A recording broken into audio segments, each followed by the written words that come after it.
Bismillahirrahmanirrahim. Assalamu alaikum students. My name is Abdurrahman and I'm teaching you biology. Students, in this session we are going to discuss how the plants reproduce.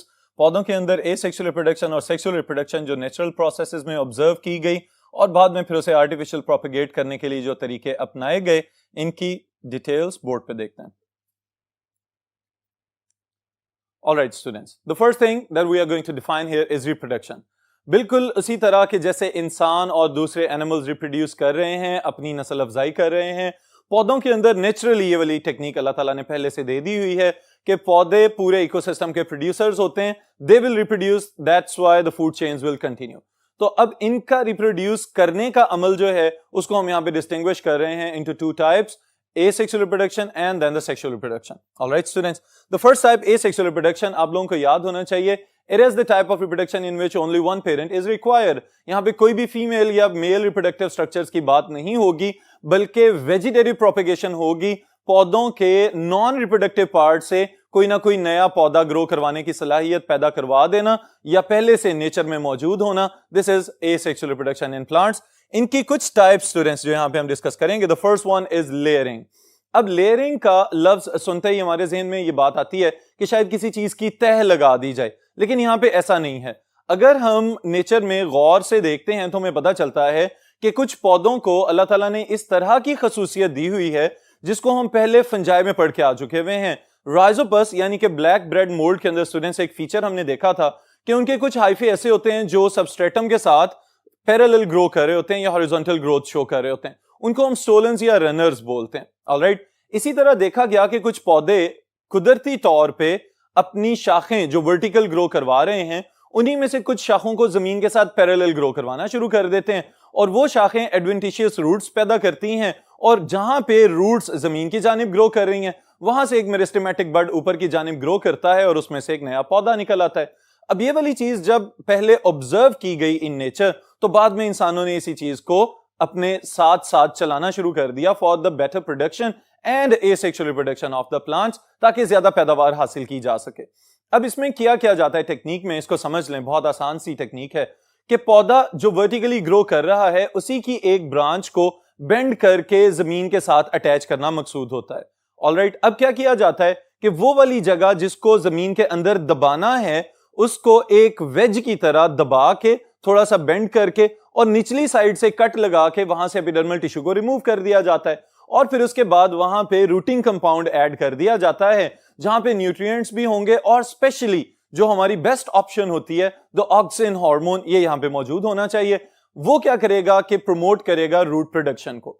अब जैसे ही roots बनना शुरू होंगी तो वो आहिस्ता आहिस्ता वहां से अपनी फर्म एंकरेज हासिल करेगा, पकड़ बना लेगा पौधा और फिर क्या होगा, वहां से एक नए प्लांट का आगाज हो जाएगा. ऑलराइट स्टूडेंट्स, अब एक पेरेंटल प्लांट पहले से हमारे पास मौजूद है, उसी की दूसरी ब्रांच में से एक नया क्लोन पैदा कर लिया गया, तो that's why it is known as asexual type of reproduction. एक ही पेरेंट ने अपने ही एक और पौधे का आगाज करवा दिया. चूंकि यहां पे मेल फीमेल रिप्रोडक्टिव स्ट्रक्चर्स का जिक्र नहीं हो रहा, that's why it is included in asexual type of reproduction. The second one is grafting. Alright, इससे तो बहुत सारे लोग फेमिलियर होते हैं पहले से ही. ग्राफ्टिंग, जिसको हम बुनियादी तौर पे पेवंदकारी कहते हैं, कि बाज़ औक़ात एक ही तरह के या मिलते जुलते पौधों के एक स्टेम को लेके उसका ऊपर वाला हिस्सा काट के उसके ऊपर किसी दूसरे पौधे का हिस्सा लाके इम्प्लांट कर देना, this is known as grafting. और यह भी मुमकिन है स्टूडेंट्स, याद रखिएगा कि जरूरी नहीं कि एक ही शाख लगाई जाए. बाज़ औक़ात एक जगह से काटने के बाद एक वेज शेप्ड ग्रूव बनाया जाता है और उसके अंदर दो दो शाखें भी लगाई जा सकती हैं for the rapid and better production. Alright students, तो ये वाली चीज ग्राफ्टिंग कहलाती है. Then is the third type, it is known as budding. Alright, अब बडिंग में भी हम ये देखते हैं कि प्लांट्स के ऊपर जो आउटग्रोथ्स बन रही हैं, किसी एक सोर्स प्लांट से एक निकलता हुआ बड काटा जाए और उसको वहां से काट के किसी दूसरे रेसिपिएंट प्लांट के ऊपर इम्प्लांट कर दिया जाए और ग्राफ्टिंग की तरह उसको रैप कर दिया जाए और उसके ऊपर न्यूट्रिएंट्स और हार्मोन्स वगैरह लगा दिए जाएं, तो उस बर्ड से भी एक नई शाख और एक नया पौधा ग्रो कर सकता है. तो इससे क्या होता है कि आमतौर पे जो जनरली मिसाल ली जाती है कि अगर लीमू का पौधा है या माल्टे का पौधा है तो उसके ऊपर हम किसी भी सिट्रस को ग्राफ्ट कर सकते हैं. लेकिन ये बात यहीं तक नहीं रही, अब हमारे पास एक लिमिटलेस ग्राफ्टिंग वाली कंडीशन भी है कि एक ही पौधे के ऊपर 3-3, 4-4 इकसाम के फल भी ग्राफ्टिंग के जरिए पैदा किए जा सकते हैं। तो all these types they do not require two different types of reproductive structures. They need only one type of parent. That's why they are included in asexual type of reproduction in plants. All right, students. Then is the sexual reproduction. जब हम sexual reproduction की बात करते हैं तो यहां पे फौरी तौर पे हमारे ज़हन में एक पॉइंट तो आ जाना चाहिए. Now we need two different types of reproductive structures, the male and the female reproductive structures. पौधों के अंदर जब हम देखते हैं तो हमें पता चलता है कुछ पौधे तो इस तरह के हैं कि एक ही प्लांट के ऊपर मेल और फीमेल गेमेटोफाइट मौजूद है, और कुछ पौधे हमें इस तरह के भी नजर आते हैं कि जो एंटायरली सेपरेट मेल प्लांट और एंटायरली सेपरेट फीमेल प्लांट पे मुश्तमिल होते हैं. इसका मतलब यह हुआ कि मोनोएशियस या डायएशियस कंडीशन प्लांट्स में ऑब्जर्व की जाती है.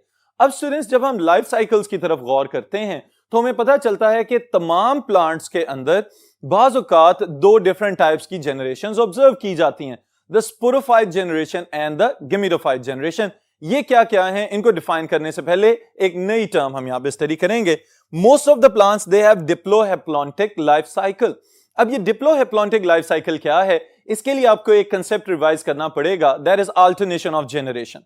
The sporophyte generation alternates with the gametophyte generation, यानी किसी पौधे के लाइफ साइकिल के अंदर एक हिस्सा तो स्पोर प्रोड्यूसिंग हो और दूसरा हिस्सा, दूसरी जनरेशन जो है वो गेमीट प्रोड्यूसिंग हो, तब जाके एक लाइफ साइकिल मुकम्मल किया जाए, तो इसको हम कहते हैं अल्टरनेशन ऑफ जनरेशन. इसी तरह स्टूडेंट्स ये टर्म भी आपको याद रहेगी कि डिप्लोहेप्लॉन्टिक, यहां पे the diploid condition is occupied by the sporophyte generation. जो स्पोर प्रोड्यूसिंग जनरेशन है वो मोस्टली डिप्लॉयड नजर आती है, और जो गेमीट प्रोड्यूसिंग जनरेशन है वो मोस्टली हैप्लॉयड नजर आती है. तो हम कहते हैं कि ये डिप्लोहेप्लॉन्टिक लाइफ साइकिल बनाएंगे. जब ये दोनों जनरेशंस एक दूसरे के साथ अल्टरनेटली चलेंगी, एक अल्टरनेट पैटर्न के अकॉर्डिंग ऑफस्प्रिंग्स प्रोड्यूस करेंगी, तो हम कहेंगे कि इस अल्टरनेशन ऑफ जनरेशन से जो लाइफ साइकिल मुकम्मल हो रहा है, it is known as the diplohaplontic life cycle. Alright students, फिर यह भी देखा गया है कि बाज़ औक़ात पौधों के अंदर मॉर्फोलॉजिकली यानी बैरूनी अपीयरेंस के एतबार से एक ही तरह की दोनों जनरेशंस भी हो सकती हैं या डिफरेंट टाइप्स की जनरेशंस भी हो सकती हैं. स्पेशली अगर आपको फ्यूनेरिया याद हो तो वहां पे जो गेमेटोफाइट प्लांट है और जो उसका स्पोरोफाइट पार्ट है, दे आर ऑलवेज डिफरेंट. तो इस बुनियाद पे हम इनको कहते हैं कि ये हेट्रोमॉर्फिक हैं एक दूसरे के लिहाज से, और ये हेट्रोमॉर्फिक अल्टरनेशन ऑफ जनरेशन करेंगे. इसी तरह कुछ पौधे ऐसे हैं कि जिनके अंदर मेल और female gametophyte producing gametophyte plant is identical to the sporophyte generation, तो इसको हम कहेंगे कि this is isomorphic alternation of generation. Alright students, फिर इसके साथ ही साथ जो नेक्स्ट चीज हमने देखनी है वो ये है कि सीड प्लांट्स जो हैं why they are the most successful plants. चूंकि जिस तरह एनिमल्स में ह्यूमंस ही ह्यूमंस नजर आ रहे हैं हमें प्लेनेट के ऊपर, इसी तरह पौधों में हमें हर जगह पे एंजियोस्पर्मिक प्लांट्स या जिम्नोस्पर्मिक प्लांट्स नजर आते हैं. इनके साथ ही साथ हम ब्रायोफाइट्स का भी थोड़ा सा यहां पे जिक्र करेंगे कि उनके लाइफ साइकिल्स को सक्सेसफुल किस तरह से बनाया जाता है. ऑलराइट स्टूडेंट्स, सीड प्लांट्स यानी कि स्पर्मेरोफाइट्स, वो पौधे जो बीज पैदा करने की सलाहियत रखते हैं, उनको हम कहते हैं स्पर्मेरोफाइट्स. अब ये जो स्पर्मेरोफाइट्स हैं, they can be differentiated into two major groups. आप लोगों को याद होने चाहिए, gymnosperms and the angiosperms. Alright, gymnosperms वो पौधे हैं जो सीड प्रोड्यूस कर रहे हैं, लेकिन ना तो उनके ऊपर फूल लगते हैं और ना ही उनके ऊपर फल लगते हैं. So they are seed producing but they are not flower और फ्रूट प्रोड्यूसिंग प्लांट्स. इसी तरह जब हम दूसरा ग्रुप देखते हैं, angiosperms, the most successful plants are the flowering plants right now on the planet. अब ये वाले जो पौधे हैं, इनके पास सीड प्रोडक्शन की एबिलिटी भी है, फ्लावर्स भी प्रोड्यूस करते हैं और फ्रूट्स भी प्रोड्यूस करते हैं. That's why they are the most successful. उसके साथ जो एडेप्टेशंस इन्होंने अपने अंदर पैदा की हुई हैं, जो इनकी कामयाबी की गारंटी है, वो कौन कौन से फीचर्स हैं students? The first one is modification of flower and inflorescence for pollination. अब ये हम फ्लावर यानी कि एंजियोस्पर्मिक प्लांट्स की बात कर रहे हैं, फ्लावर प्रोड्यूसिंग प्लांट्स की, कि इनके अंदर सबसे पहले हमें फूल बनते हुए नजर आ रहे हैं, और फिर उन फूलों के साथ ही साथ एक स्पेसिफिक पैटर्न जो हमें बनता हुआ नजर आता है ऑन द मेन एक्सेस, इसको हम कहते हैं इन्फ्लोरेसेंस. तो ये पहली एडेप्टेशन. फिर उसके बाद स्टूडेंट्स दूसरी चीज जो हमारे पास है, that is gamete transfer by pollen tubes. अब एक अमल जो आप लोगों को याद होगा, पोलिनेशन, सेल्फ पोलिनेशन या क्रॉस पोलिनेशन. इसका मतलब क्या है कि the pollen grains they will travel from the anthers to the stigmas. Alright, ये वाली जो कंडीशन हमें नजर आती है, इसको हम कहते हैं पोलिनेशन. अब पोलिनेशन हो जाने के लिए तो पोलन ग्रेन्स के अंदर कुछ रेजिस्टेंट किस्म की स्पेसिफिकेशंस या प्रॉपर्टीज नजर आती हैं, लेकिन फिर पोलन ग्रेन का स्टिग्मा से लेके ओवम तक ट्रेवल करना और सेफली वहां तक जाके फ्यूज करना और फर्टिलाइज करना, this is one of the most significant feature of these flowering plants. क्योंकि टेरेस्ट्रियल ऑर्गेनिजम्स हैं, अगर सक्सेसफुल फर्टिलाइजेशन से पहले ही किसी ड्रास्टिक एनवायरमेंटल चेंज का शिकार हो जाएं पोलन ग्रेन्स, तो फिर इसका मतलब यह है कि रिप्रोडक्शन का अमल मुतासर हो सकता है। Alright students, then it is food storage for developing embryo. ये स्पेशली सीड्स के रेफरेंस से हम ये वाली बात कह रहे हैं कि एंडोस्पर्म की तरह का एक स्पेसिफिक टिश्यू, एंडोस्पर्म नाम का एक टिश्यू मौजूद है सीड्स के अंदर, जिसका काम क्या है कि खुराक को जखीरा करना, ताकि जब एम्ब्रियो डेवलप होना शुरू हो, जर्मिनेट करना शुरू हो, तो उसको पहले से अवेलेबल फूड मौजूद होना चाहिए उसके पास। Then is dispersal by the fruit formation and protection by seed coats. Seed की सिग्निफिकेंस यहां पे हमें नजर आती है कि बीज जो अल्लाह ताला ने दे दिया हमें इन प्लांट्स को, ये भी इनकी सक्सेस की एक वजह है। और इसके साथ ही साथ हमें ये बात भी पता चलती है कि seeds are the offsprings, basically they are the embryos और premature babies of the plants. इनको स्टोर भी किया जा सकता है, इनको लॉन्ग टर्म किसी जगह पे रखा भी जा सकता है सीड बैंक्स की सूरत में। तो बुनियादी तौर पे अगर इनके पास ये सीड कोट्स की तरह की एंडोस्पर्म वाली या और resistant features, dormancy like properties इनके पास नहीं होंगी, तो फिर हम इन सीड्स को ज्यादा देर के लिए स्टोर नहीं कर सकेंगे। ग्रोथ के हवाले से इनके अंदर ये वाला फीचर, एक इंपॉर्टेंट चीज हमें नजर आती है कि सीड कोट्स मौजूद हैं जो कि इनको एनवायरमेंटल कंडीशन से, ये क्लाइमेटिक चेंजेस से बचा रहे हैं। इवन दो कि इस सीजन के बीज जो जमीन के अंदर मौजूद हैं, जैसे ही उनको फील होता है कि the conditions are no more favourable, तो दे बिकम डॉर्मेंट, वो उस वक्त इनएक्टिव हो जाते हैं और फिर उसके बाद अगले सीजन में जाके जैसे ही उनको फेवरेबल कंडीशंस मिलेंगी, दे विल जर्मिनेट। ऑलराइट, तो ये वाले मैकेनिज्म्स अल्लाह ताला ने पहले से इन बीजों के अंदर रख दिए हुए हैं, that make these plants the most successful ones. Alright students, फिर सिग्निफिकेंस ऑफ सीड्स के लिहाज से अगर हम पॉइंट्स की फॉर्म में लिखना चाहें, we can write capable of enduring unfavourable conditions in dormant form. जब डोरमेंट स्टेट में चले गए हैं, स्टेट ऑफ इनएक्टिविटी में चले गए हैं, या इसको हम एक और वे में यूं भी कह सकते हैं कि it is the failure of germination, जब उस स्टेट में, तो इसका मतलब है कि बुनियादी तौर पे हमने इनको प्रिजर्व कर लिया है। Germinate on arrival of the favourable conditions, जैसे ही इनको पानी मिलेगा, suitable temperature, suitable pH available होगी सराउंडिंग एनवायरनमेंट में, the seeds they will germinate immediately. Alright students, फिर उसके साथ एक बहुत इंपॉर्टेंट शॉर्ट क्वेश्चन है, बोर्ड में भी रिपीट होता है, it refers to the importance of the pollen tube. अब स्टूडेंट्स ये वाली बात याद रखिएगा कि जब हम प्लांट्स की एवोल्यूशन देखते हैं ऑर्गेनाइजेशनल हायरार्की के लिहाज से, तो हमें पता चलता है कि bryophytes are the simplest, gymnosperms are advanced and angiosperms are the most advanced. अब ये जो एडवांस्ड फीचर्स हमें नजर आ रहे हैं इन पौधों के अंदर, उसमें ही एक फीचर पोलन ट्यूब का भी है कि बुनियादी तौर पे वो पोलन ग्रेन्स जो हवा के जरिए या पानी के जरिए डिस्पर्स होके आ रहे हैं और पोलिनेशन के अमल को मुमकिन बनाते हैं, उसके बाद भी उनका काम खत्म नहीं होता until or unless they fuse with the female gamete known as ovum। तो वहां तक फ्यूजन तक जाना ये पोलन ट्यूब फॉर्मेशन के बगैर मुमकिन नहीं है। So we can say evolution of the pollen tube is important, land adaptation in seed producing plants। किस लिहाज से इंपॉर्टेंट है इसकी डिटेल्स भी देख लेते हैं। Alright students, now we can say pollen tube act as a vehicle for safe transfer of male gametes to female gamete in ovule in hostile land environment। अब ये वही वाली बात जो अभी हमने थोड़ी देर पहले बताई है कि यहां पे जैसे ही एनवायरमेंटल कंडीशंस थोड़ी सी भी चेंज होना शुरू होंगी, तो फौरी तौर पे खतरा किस चीज को है कि इवन दो सक्सेसफुल पोलिनेशन हो भी चुकी हो, सक्सेसफुल फर्टिलाइजेशन होना भी बहुत ज्यादा जरूरी है। तो इस चीज को रेगुलेट कौन करवा रहा है या मेक श्योर कौन करवा रहा है? It is the pollen tube. कि पोलन ट्यूब फॉर्मेशन की वजह से जो मेल गमीट्स हैं, they are able to reach the ovum safely and precisely। Alright students, फिर evolution of pollen tube is parallel to the evolution of seed। ये भी एक important चीज है कि जितनी अहमियत बीज बनने की है for the reproduction of plants, उतनी ही अहमियत pollen tube formation की भी है, especially in angiosperms। It is a tool of success of the land plants। उसके बाद स्टूडेंट्स जो चीज आपकी किताब में मेंशन की गई है in the form of tables, आप लोगों को यहाँ पे कुछ फिगर्स नजर आ रहे हैं। बुनियादी तौर पे it is the expression of the diplohaplontic life cycles of bryophytes, angiosperms and gymnosperms. तो ब्रायोफाइट्स आप लोगों को याद होगा, they are the simple organisms, they are amphibious plants, पानी के करीब रहते हैं। उसके बावजूद इनके अंदर दोनों जनरेशंस हमें नजर आती हैं। Sporophyte generation, the spore producing one, and the gametophyte generation that produces gametes. Sporophyte generation जो है ये diploid होती है और जो gametophyte generation है ये haploid होती है.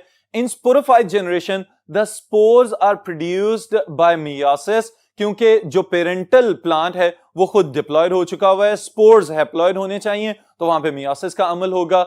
In gametophyte generation, the generation is already haploid, so the reproductive structures, the gametophoric parts or the gametophoric organs like the antheridium and archegonium, they are haploid. So when they have to produce the gametes are produced by mitosis. All right. फिर gamete production होती है, उनमें fertilisation होगी और sporophyte generation बनेगी. Sporophyte generation में spores बनेंगे through meiosis और फिर उसके बाद उसमें से गमीटोफाइट जनरेशन ओरिजिनेट हो जाएगी. This represents the life cycle of the bryophytes. Alright. फिर उसके बाद अगर हम जिम्नोस्पर्म्स की बात करें तो हमें समझ में आता है कि the gymnosperms are advanced plants क्योंकि हमारे इर्द गिर्द जो ज्यादातर फॉरेस्ट हमें नजर आते हैं स्पेशली एट हाई एल्टीट्यूड्स, उन सब के अंदर ज्यादातर कोनिफर्स वगैरह ही मौजूद हैं and they are the gymnosperms.